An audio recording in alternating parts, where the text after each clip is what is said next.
Hello everyone. आज मैं एक नया टॉपिक शुरू करने वाला हूँ आपके साथ, जिसका नाम है परमुटेशन। परमुटेशन काफ़ी इंपॉर्टेंट और काफ़ी इजी टॉपिक है और इसका प्रोबेबिलिटी के अंदर काफ़ी ज़्यादा यूज़ रहता है। तो आइए शुरू करते हैं कि परमुटेशन क्या है, कैसे हम इसको यूज़ करते हैं। तो let's just start with the explanation of the term permutation. देखिए, जो परमुटेशन है, इसका जो पर्टिकुलरली यूज़ किया जाता है वो किसी भी चीज़ के अरेंजमेंट के लिए किया जाता है। एग्जाम्पल के तौर पे मैंने आपको कुछ ऑब्जेक्ट्स दे दिए और मैंने कहा कि आपने इन ऑब्जेक्ट्स को अरेंज करना है, मतलब आपने उनको रखना है और आपको उनको अलग अलग तरीके से रखना है। तो और बताइए कि आप कितने तरीके से उन ऑब्जेक्ट्स को अरेंज कर सकते हो। अब उन तरीकों का पता लगाना मीन्स कितने तरीके हो सकते हैं कि जो गिवन ऑब्जेक्ट्स आपके पास हैं उनको रखा जा सकता है, उसे हम परमुटेशन के नाम से बुलाते हैं। इसको समझने के लिए हम कुछ ग्राफिक्स की हेल्प लेते हैं। चलिए शुरू करते हैं। मान लीजिए यहाँ पर तीन लोग आपके सामने हैं जिनका नाम मैंने ए बी और सी रखा है, और मैंने आपको ये कहा है कि आपको इन तीन लोगों को लेकर ग्रुप बनाने हैं। कंडीशन ये है कि ग्रुप में दो ही लोग होने चाहिए। तो बताइए कि कितने ग्रुप आप बना सकते हैं। तो आप जैसे कि नीचे देख सकते हैं, पहले ग्रुप में मैंने क्या कॉम्बिनेशन लिया, ए और बी का। और उसके जस्ट नीचे देखिए, फिर मैंने क्या कर दिया, बी और ए। दूसरा कॉम्बिनेशन क्या बनाया, बी और सी का। और जस्ट नीचे क्या किया, सी और बी। अगला कॉम्बिनेशन क्या है, ए और सी का। और उसके नीचे अगला कॉम्बिनेशन क्या बना, सी और ए। आई गेस आपके मन में भी एक क्वेश्चन आ रहा होगा, जो मेरे मन में भी बार बार आ ही रहा था जब मैं इस पर्टिकुलर टॉपिक को पढ़ रहा था। ए और बी और ए पर्सन तो सेम ही है, तो हम इनको तो डिफरेंट ग्रुप क्यों मान रहे हैं। यही परमुटेशन का लॉजिक है। परमुटेशन कहता है कि चाहे ऑब्जेक्ट सेम ही क्यों ना हो, लेकिन अगर आपने उनकी जगह भी बदल दी तो हम उसको एक डिफरेंट अरेंजमेंट की तरह काउंट करेंगे। इसका मतलब यहाँ पे जो तीन पर्सन्स हमारे पास हैं, ए बी और सी, उन तीनों को कंसीडर करके अगर आप दो दो के ग्रुप बनाते हो तो आप छः तरीके से डिफरेंट डिफरेंट ग्रुप बना सकते हो। चाहे मेंबर सेम ही क्यों ना हो, अगर उसकी जगह भी बदल जाए तो उसको डिफरेंट ग्रुप की तरह कंसीडर किया जाएगा। ये परमुटेशन का लॉजिक है। मतलब कि यहाँ पर अरेंजमेंट बहुत मैटर करता है, जगह बहुत मैटर करती है। अगर जगह बदल गई तो वो एक डिफरेंट ग्रुप माना जाएगा। परमुटेशन में ये सबसे ज़्यादा इंपॉर्टेंट चीज़ है जो आपको दिमाग में रखनी है। आप समझते हैं कि परमुटेशन की कैलकुलेशन कैसे की जाती है। इसका फॉर्मूला बड़ा सिंपल है। हम उस परमुटेशन के फॉर्मूला को समझते हैं आगे। देखिए, यहाँ पर हम सिर्फ तीन ही अल्फ़ाबेट यूज़ करते हैं, जैसा कि आप देख ही रहे हैं। एन है और आर है और एक पी है हमारे पे। P basically stands for probability hair.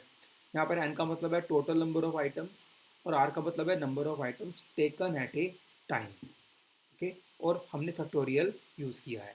Factorial को एक्सपेंड करने के लिए हमने एक एग्जांपल भी लिया है, हम तो देखते हैं कैसे।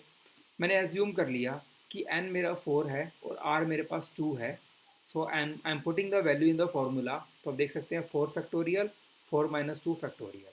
तो जब 4 के फैक्टोरियल को ओपन किया तो क्या हुआ, 4 इंटू 3 इंटू 2 इंटू 1। और 4 माइनस 2 2, और 2 का फैक्टोरियल क्या हुआ, 2 इंटू 1। तो 2 इंटू 1 न्यूमरेटर और डिनोमिनेटर का कट गया, हमारे पास क्या पता लगा, 12 बेस। क्या कहना चाहता है वो, अगर आपको चार ऑब्जेक्ट दिए जाएं और आपको ये कहा जाए एक वक्त पे आप दो ही ऑब्जेक्ट को हाथ में पकड़ सकते हो, तो आप कितने तरीके से उसको अरेंज कर सकते हो। मतलब 12 तरीके से आप उन चार ऑब्जेक्ट्स को अरेंज कर सकते हो, अंडर द कंडीशन दैट कि आपको एक ही वक्त पे सिर्फ दो ही ऑब्जेक्ट को हाथ लगाना है। तो आइए समझते हैं। इसी से रिलेटेड कुछ इलस्ट्रेशन देखते हैं प्रोबेबिलिटी में परमुटेशन को यूज़ को समझते हुए। मैंने कुछ एग्जांपल दिए हैं, तो आइए स्टार्ट करते हैं। पहला एग्जांपल मैंने ये लिया, एक शेल्फ है और शेल्फ पे 7 बुक्स हैं। आपको मैं टास्क ये दे रहा हूँ कि आप एक वक्त पे सिर्फ चार ही बुक्स को हाथ लगा सकते हो। मतलब आप इन सात में से कोई भी चार बुक उठा सकते हो और आपने उनको फिर से इसी शेल्फ पे रखना है।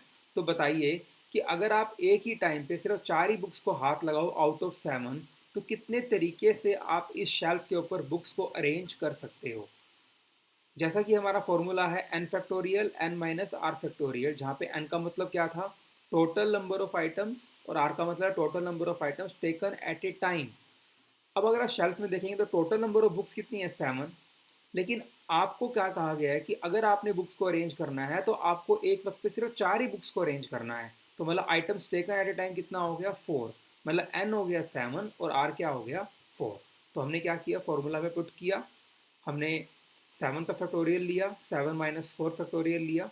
आप देख सकते हैं 3 इंटू 2 इंटू 1, न्यूमरेटर का और डिनोमिनेटर का आपस में कट गया, हमारे पास क्या आंसर आया 840 वेज। मतलब कि इस शेल्फ के ऊपर अगर आप एक वक्त पे 4 बुक्स को उठाओ और उनको इसी शेल्फ पे फिर से रीअरेंज करो तो 840 तरीके से आप उन बुक्स को इस शेल्फ पे रख सकते हो। कई बार क्या होता है, हमारे पास जो number of items taken at a time होता है वो एक से ज़्यादा होती हैं, तो हमारा फॉर्मूला बदल जाता है। जैसा कि आप देख रहे हैं यहाँ पर, अब डिनोमिनेटर में n माइनस आर का फैक्टोरियल नहीं है, अब क्या है, अगर हमारे पास नंबर ऑफ आइटम्स ज़्यादा हैं तो हम हर इंडिविजुअल आइटम का अलग अलग फैक्टोरियल कैलकुलेट करेंगे। जैसा आप देख रहे हैं n1 n2 n3 मैंने यहाँ पर ले लिया। ओके, देखते हैं कैसे काम करता है, हम इसका एक एग्जाम्पल लेते हैं। In how many ways can the word error be arrange.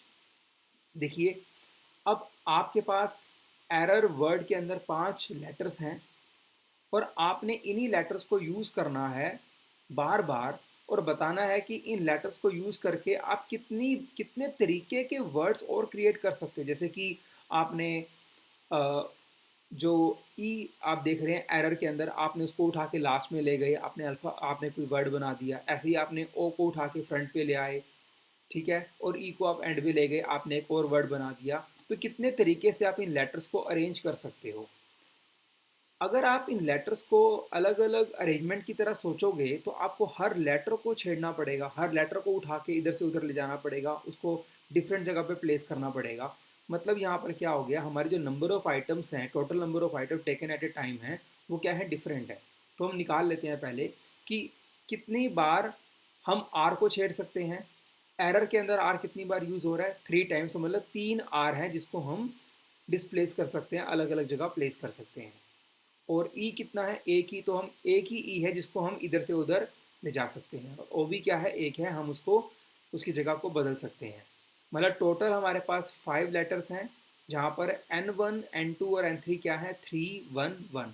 यहाँ पे N1 is symbolising R, N2 is symbolising E और O N3 is symbolising O।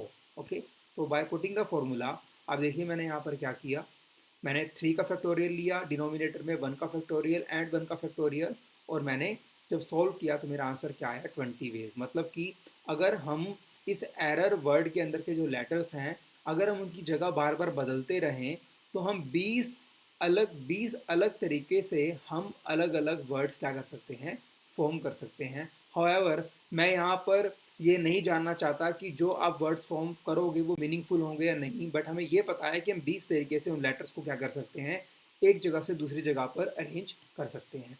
बस यही हमारा कॉन्सेप्ट होता है परमुटेशन का।